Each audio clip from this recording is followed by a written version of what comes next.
Tai išgirdau, kad įdomi iniciatyva ir sutikau paskaityti, išsirinkau Justino Marcinkevičiaus Tėvo žiema.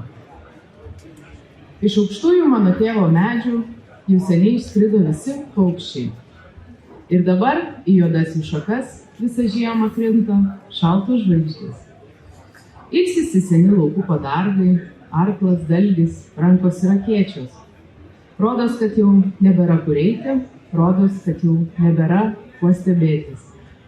Sunkus jo gyvenimo stebuklai, neįrėminti, neaprašyti liko. Kas rėmins vandenį ar žolę, aprašys pavasarį ar žiemą. Kai gerai įsiklausai, tai naktį iš netolimo tvartelio girdis, kaip giliai ir sunkiai atsidūsta persenus ištikima žalmargė. Viskas sutelpa į vieną mintį.